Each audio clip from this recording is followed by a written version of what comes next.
The topic I'm going to be covering in this video is number 9, stereochemistry, naming isomers with CIP rules to assign R or X prefixes. This topic, for me, was really confusing at first, especially learning how to identify R and S configurations and carbon structures. However, after reviewing several videos and practicing with problems, the method for determining these configurations became much more straightforward. So the first concept that I had to understand first before anything else, and because I didn't understand it, I was having such a hard time with, was asymmetrical centers, which refers to a carbon atom bonded to 4 different groups. So let's say this is our carbon, and we're going to have 4 different groups because carbon forms 4 different bonds. And let's just say we have a bromine here, an ethyl here, a hydrogen here, and a methyl here. These 4 groups will be ranked in order of priority using CIP rules. And one helpful tip that helps with that is knowing that hydrogen is always number 4 because it has the lowest priority, meaning lowest atomic number. So we have number 4. Let's start at number 1. Our number 1 is usually our halogen just because it has a higher atomic mass than the rest of these. And then for number 2, we're going to put in ethyl. And number 3 would be methyl. So once I understood that CIP priority followed atomic mass, and I did this several times, and I understood methyl has a lower priority than ethyl, this got really easy. And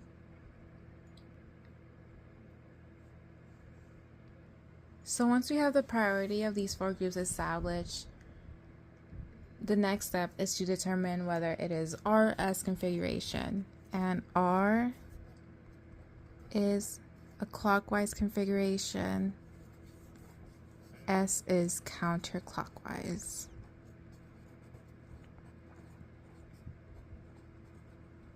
And what that means here is basically how the numbering goes from 1, 2 to 3. So we can see here, this is really simple. This is going to be R because this is turning in a clockwise rotation. So if I rearrange the groups on top and place them here,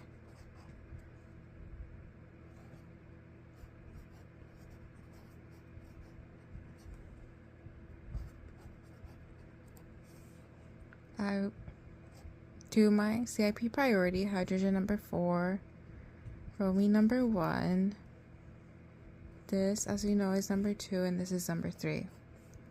I now see that I go counterclockwise. So this is going to be an S configuration as opposed to an R, and here in the arrows you see the difference.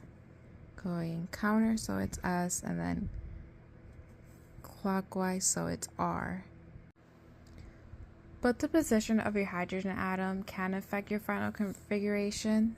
Let me draw an example of what I mean here with the same, so we don't get confused.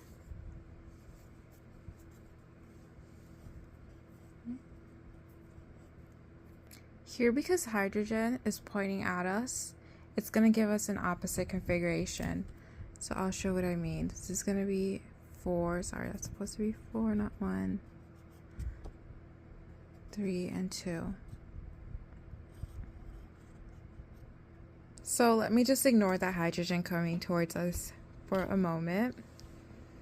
So we can see here that this is an R configuration because it's going clockwise. But because of this hydrogen coming towards us, we're going to have to go the opposite direction. So it's going to give us an S. So anytime I see this coming towards me, this hydrogen coming towards me, I just do the CIP priority as if it wasn't there, and then go with the opposite of what I get. So if I get R I put an S, and if I get an S, I put in an R for my final answer. And let's do the same one again. But this time, hydrogen's gonna be going away from us. So 4, 1, 3, 2. And for this, we don't have to change anything. This is still going to be R because hydrogen is coming away from us. So this is going to be R. And no change is going to be needed. And it would be the same if the hydrogen wasn't visible to us. Just be R. It's only if the hydrogen is coming towards us that changes. And we can have more than one configuration in the same molecule. Let's say I added an iodine here. We will have our hydrogen here. In this 4, 1, 3, 2. And we are turning clockwise. So this will be R.